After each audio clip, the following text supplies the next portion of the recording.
There we go. Developing relationships, strong and long lasting relationships. How do we do that? Well, that's the discussion today on Tomato Talk Live.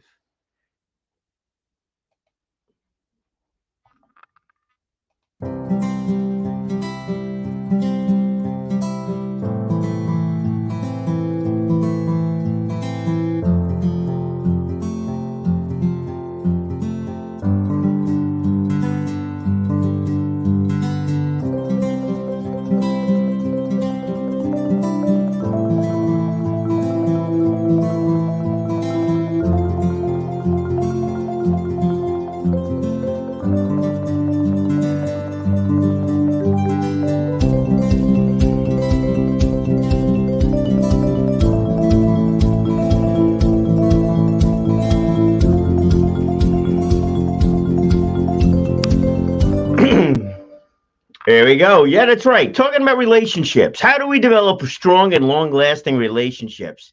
I'd like to thank my wife for bringing up this topic today because it's an important one. Seriously, if you are part of an organization you want to support, how do you know it's something that makes sense for you? How does that organization grow? How does that organization develop other relationships? Just saw that post actually not too long ago. It came up with regards to Toastmasters. Where do you start if you really want to grow that club? You want to grow the organization. You want to grow yourself. Where do you start with that whole thing? And I mean, where do you start with that whole thing? Is that something that you truly want to get behind for your own benefit, or is it just for the club or the organization's benefit? Equate it with whatever you like. When it came to dating a long time ago, it's the same kind of thing. Are you looking for when you meet somebody? You're looking for a long-term relationship, or are you both on the same page, or at least in the same book, as I like to phrase it? When it comes to figuring out, where you might be 20, 30 years from that point in time, that's a toughie, is it not? Right. Very hard to go figure that out if you're both going to be on the same page. Business partnerships, same thing. Same thing. You start a business with a friend of yours, right? You both have the same interest in creating widgets. You like building widgets, right? We could use something a little more specific. Let's go with this photography, right? Photography. You want to start a photography business with a friend of yours. You're both good with the camera. Is it something that makes sense? Does it make sense? Got to have big time conversation with it. But you got to have a big conversation on what you think that this business might turn into from a long term aspect of it. Well, it's just going to be both in the same age group and stuff like that. But do you both have the same visions of where you want to go with it? Maybe someone's into corporate photography, the other one's more into weddings and events. Maybe somebody's more into the idea of nature photography. Maybe somebody's expectations, your partner's expectations on it, a little less than business related. Want to provide value more than income, where the other one might want to generate income more than value. How do you know? It's a long and a deep conversation that needs to take place with that. And it takes place with so many things. Now, obviously, if you're going out and you're hiring somebody, it's a little different, than that aspect of it. You want to make sure that they have the references and the reviews, and maybe you get a personal referral from somebody, and you kind of know, in that respect. But it's a one-off. Look, you hire somebody to do some work, whether it's in your business, your house, you're hiring them for a job. If it doesn't work out, it doesn't work out. And look, so many times it doesn't work out. But there's a lot of other things that we go into that we really are looking at that long-term aspect of it. Is this something that truly makes sense for everybody? So let's take that business partnership into account. How do you know? Oh, I don't know. Maybe it's years of schooling in psychology to go figure it out. Maybe that'll help. Maybe it's understanding where that person's coming from. Now that might really help their why. Why are they going into photography? What are they looking for on a long-term basis? What are they looking for that business to actually look like and be? Is it secondary income, primary income? All those kind of conversations. So how do you figure that out? Conversation, always a good thing to do. But when you're sitting down, you're talking to each other, sometimes we filter comments. We sitting there, we may have a personality where we just don't want to disagree with the person right off, or maybe you like to consider things for a little bit more than just a quick conversation while having a cup of coffee. Oh, that sounds like a good idea. And then you think about it. It's like, well, maybe that's not exactly what I was looking for. Maybe we're looking for something a little bit different. And then you're filtering your comment, whereas do you bring it up then? Or if that other person is chatting away, do you let them keep going on because you'd prefer to listen and learn rather than speak and tell? Well, that's why that one meeting, maybe not so much. And even second, third, maybe it helps. I think it would, but if you need to make a quicker decision on something, how long are you going to talk for? How long are you going to talk for? So here's an idea for you.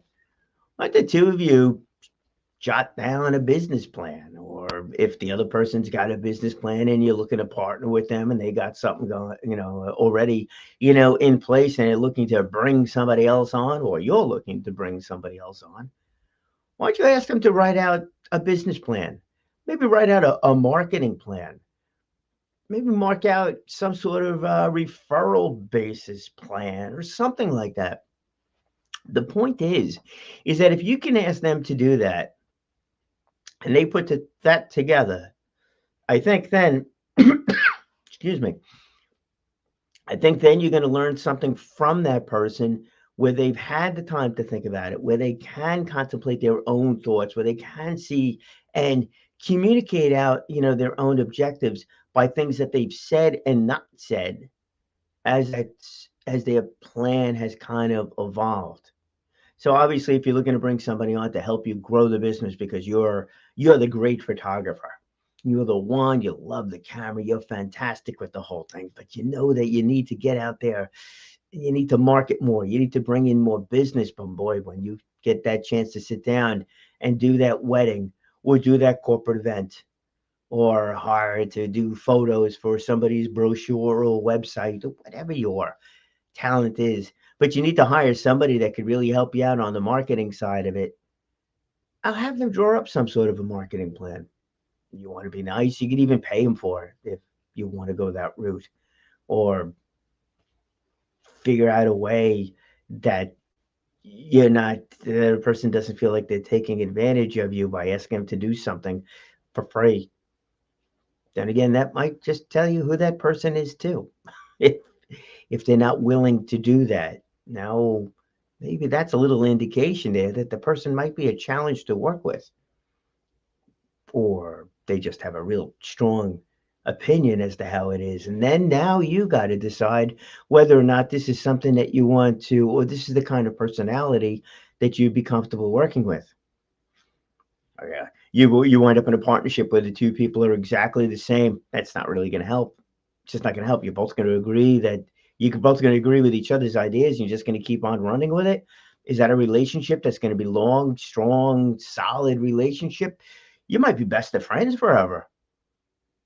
But if that relationship is there to help that business, that organization grow, you need another opinion. We need to be able to listen to other opinions. Somewhat of another topic. We seem to have a problem with that one of late. But you need to be able to hear the other person's point of view. So allowing them to go and do that. And if they're going to say, this is absolutely how we do it. Well, you're hiring the expert to bring in and to come up with ideas. You know what? Okay. And maybe you really should be paying for something like that. If it's a partnership and you want to get an idea about their personality, asking something like that. Just be, look, it just keep it in mind though, right? I remember on some interviews that I've been on, uh, past places and things like that. It's like, what are your long-term goals and stuff like that. It's never really asked, how to go about and do it, but what they really were, from a personal and business standpoint, it's insightful. I think if you're on the other side, uh, maybe some of the questions I could have asked were what their expectations were. I guess then that depends whether or not you're getting past the first, second interview, with different groups of people. But if you're taking on a partnership, you're getting through that first or second interview, because, well, if you're doing it and you have an interest in the person, you definitely want to continue on with that one. So keep it in mind, though. Look, you don't want to ask somebody to give you an 80-page marketing plan on your business and not be serious about the relationship, be serious about what you might even want to give that person, for doing it. Maybe it is a matter of paying them something, regardless of whether or not the relationship goes anyplace or not, because that's a lot of time, energy, and effort. Maybe just a little synopsis. I think that's kind of fair. I definitely think that's fair. And then you'll see how much that person wants to share or not share, how trusting or not trusting they are of you, and how that figures into your longer term relationship with them. All right, what about these other organizations, though, the nonprofit? That's a business side of it. But what about the nonprofit side of it? I'm very involved with the Toastmasters organization. So I'm going to use them, a real life example over here. Real life example. So Toastmasters, the way it's set up, or the way I look at it, let's put it that way, is we have the club. I'm a member of the club, vice president of marketing at the club. That's my role at the club, besides being a member, giving speeches and stuff like that. Big believer in Toastmasters, big believer in the people inside of Toastmasters, maybe even more so than Toastmasters itself, but it's those people that are there. Reason is, so is that if you join an organization that's designed to help you become a better speaker, a stronger leader, things like that, and you have the right members that are part of that. Now, everybody's there to improve themselves, but part of the process that Toastmasters set up is the fact that you're giving evaluations. So if I give a presentation, you as a fellow member will evaluate my speech. You will let me know what it is that I did well, what it is that I can improve upon, and maybe some thoughts going forward as to what I might want to consider. That information is coming from you. You may be an experienced speaker. You may not be an experienced speaker. You may not have any clue in the world as to what about giving me comments about the topic, which is fine. It depends upon why you're giving that speech, but in and of itself, that's fine, because your role as an evaluator is to give me ideas as to how I can make that speech more effective. Now, obviously, if you're thinking over here, I give a 5-minute speech on, I don't know, on what it's like to travel to the moon. And I speak, let's assume I'm an astronaut.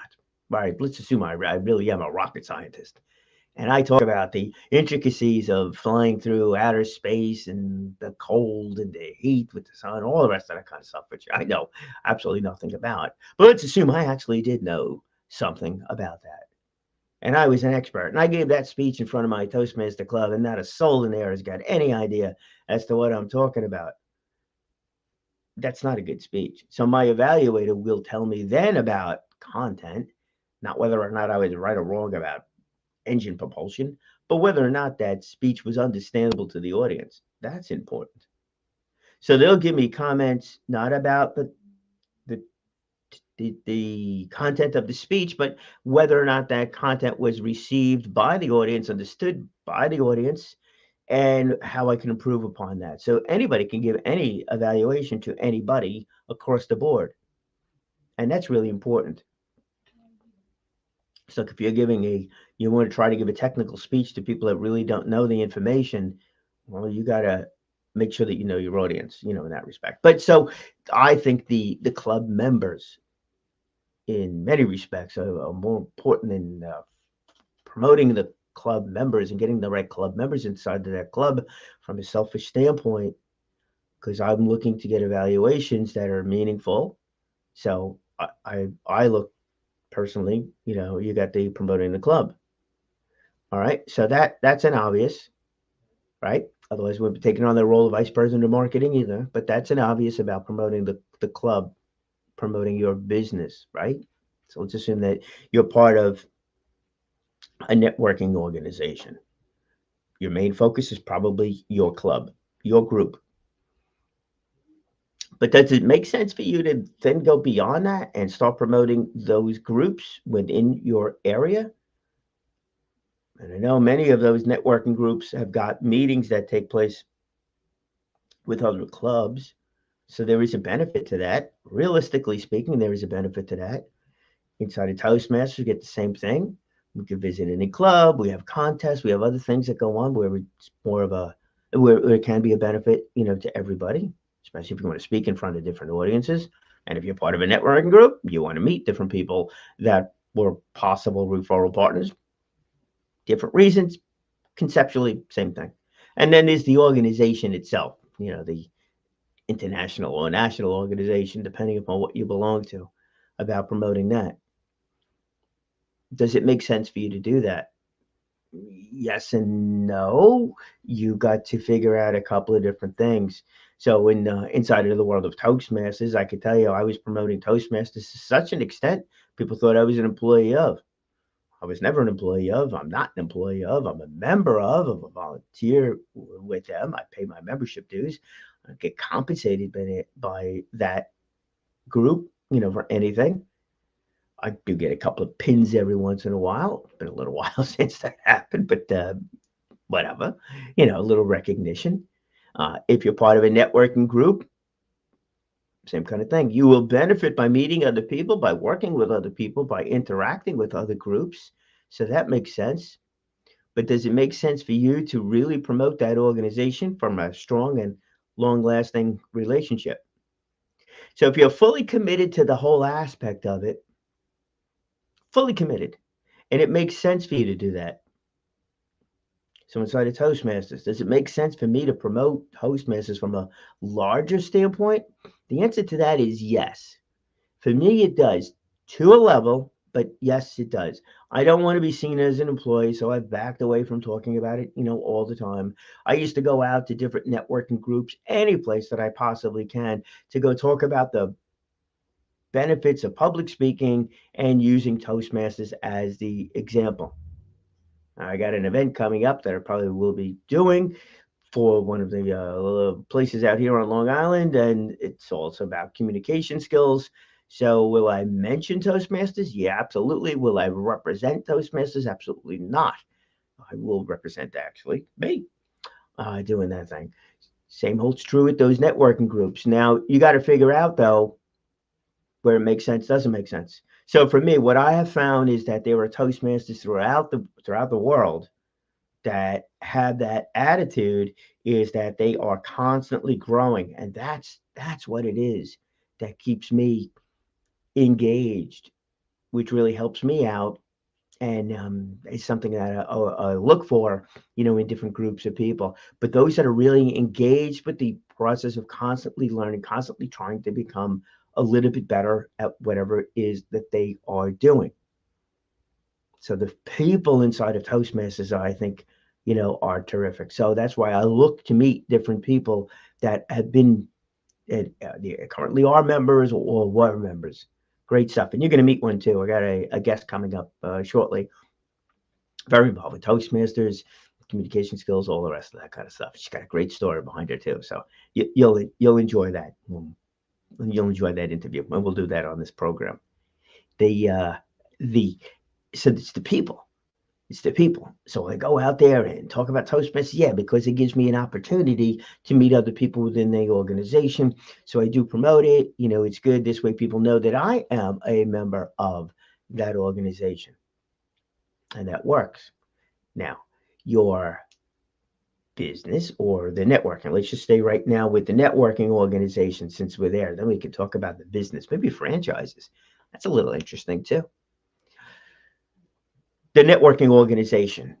Now, if you're a member of your local group, that networking group and you're not getting any referrals from it, you're just kind of there, not seeing great success with it, are you going to go out and promote that organization beyond the club? Absolutely not. I don't see how you would. What's your motivation to go and do that thing? But if you join that club and you join that club, that networking group for the right reason and it fits in with you, then you probably would. So there goes the issue. When I joined Toastmasters, I was looking to become a better speaker. I needed a place to practice speaking. I needed a place to do things. I was at, as Darren LaCroix says, that safe environment, where I was able to try different things. Become more demonstrative, was a thing. So, that was it. But the networking groups, same thing. Is that group the right group for you? If it is, now you have that strong and long-lasting relationship. If it's not, then you're not. You're not going to be successful in there because you'll always, in your mind, doubt whether or not you should be there or not should be there. And that doubt in your mind actually translates out into words, body language, vocal variety, all that other stuff. So you need to get rid of that doubt. And by getting rid of that doubt, that will help you grow your business. So is that group is that group, that networking group, the proper group for you? That's really the question. That's the question. And that's the question you need to ask yourself right away. Right away.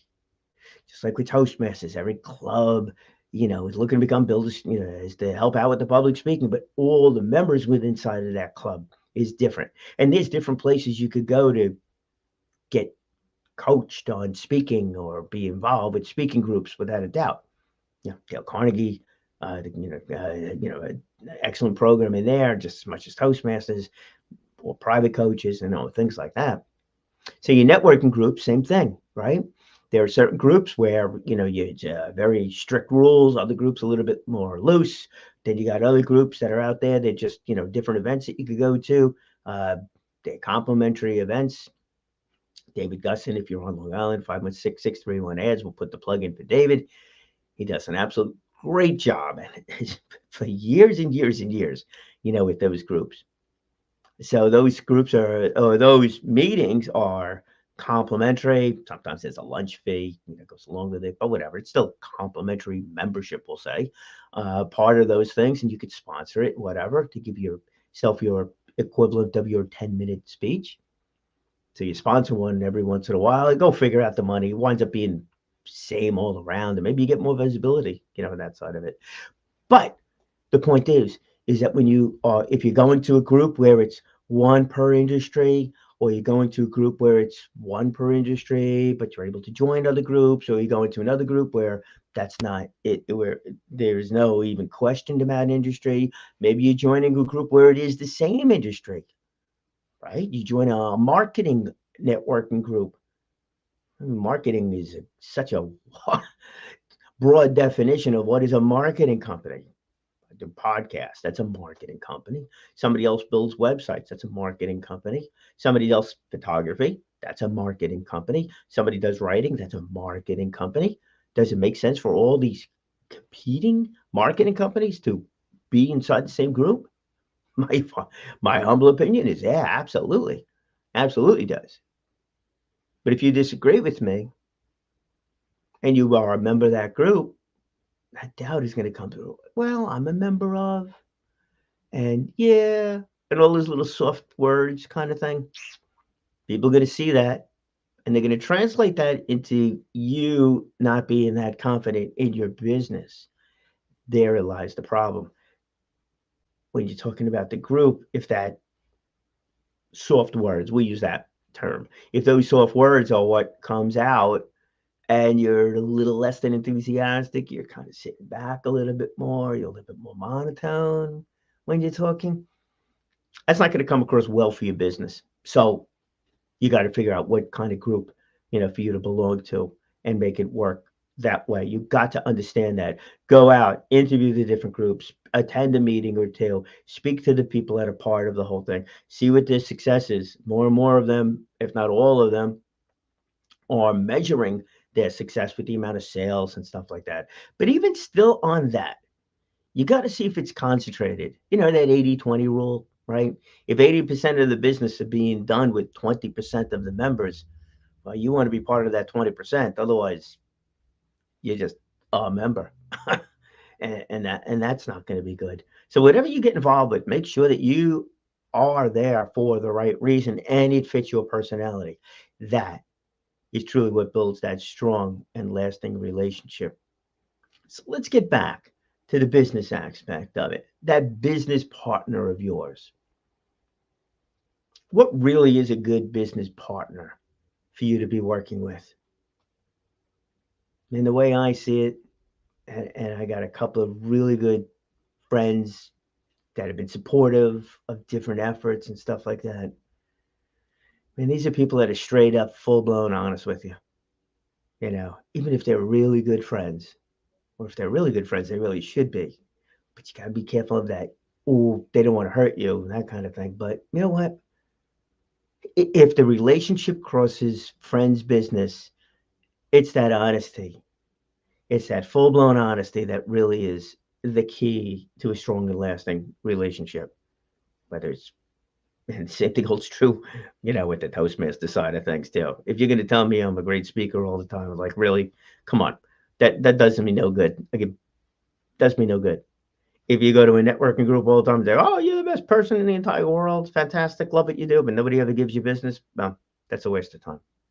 If you're hanging out, if you're got that friend business relationship thing going on over there, and they're telling you, man, you're the greatest person in the world, you got the whole thing together, and you're going no place, where is that? Where is that? You just want to be a friend, somebody to just enjoy a movie with, or just go out partying with and stuff like that, where everything's great. Okay, that's pure entertainment. Kind of equate that to different speakers too. You go to hear a speech and somebody gives you a speech and you just really enjoy that speech and it was just fun. It was a great hour. You got a chance to listen to them, or you go to a comedy show and you're just having a good time, or you go to a music event, you listen to music for that hour and then it's over. It's over. You just had a good time and there's no long lasting impact with it. That's all well and good. And that's a nice release. That's a nice out from some of the other things. But a strong relationship in a business sense where there's growth involved in the whole thing, a strong and lasting relationship is an honest one. It's an honest one. So those people you're with, those, what is it, that 5 people you're with more than anybody else, that's a reflection of you. Make sure that's an honest group of people that are really willing to be straightforward with you and give you the comments that you need to hear. That's where the growth comes in. That's a strong relationship. And that is one that will weather different storms, that'll go through the good stuff and the bad stuff. Because they're, oh, you know that trusting factor is there. That you'll be able to have that conversation. You'll be able to give them a call and say, oh my gosh, this has been like the worst week ever. You know, this is what's going on. They'll build you up as need be, but realistically do it. It's not like, oh yeah, everything's great. Come on, really? It's not that everything's always great, and everything's not always great. There are different challenges we all face, without a doubt. Different frustrations we all face, without a doubt. But there are also different opportunities out there. So if you're with that right group, if you're with the right people, if you're with the right folks that are helping you through those tough times, they're going to help you highlight those opportunities that come from those tough times. Like, we all join different groups, organizations, business partners, companies, even dating, right? Marriages, they're all, it's a two-way street. There's benefits. There's definitely benefits. There's different growth. It happens. But if that honesty is not there right from the beginning, if that real feeling of trust is not there from the beginning, when things go bad, breakups happen. Oh, it's easy when everything's going great the whole way through, but when bad things happen, when those challenges come up, that's where really the rubber hits the road. That's where it really makes a difference as to whether or not you have a good, strong, and lasting relationship. And when those things happen, and invariably it will. That's where the relationship gets even better. It's when you're both able to, or you and the organization, or you and your business partner, you and your employees are able to get through it and continue on. And you've seen it. You've seen a lot of these businesses that have made their way through the last couple of years through different changes. Those that are strong and made it through because of that strength, wow, they're going to be even better going forward. And I definitely think that that is going to be the case over here with a lot of the other things that are going on. There's a lot of things that are going on that are challenging, super challenging. But I do think that the good will win. The brightness of the whole thing will will take over and knock down the darkness, that's out there. Those are the people I want to be around. Let's make things happen, right? Keep sharing the good stuff. Find that long and trusting relationship as you are going through your situations and make it work that way. That's key, right? There you're at. All right, there we go. So that's today's Tomato Talk, top of the mind, advancing through obstacles. My name is Brian Cohen. Thank you for joining me. And remember, do what you do best. Speak well, speak often, and live inspired. Now we'll get a little tomato music going on here. All right, Tomato Maestro, here we go.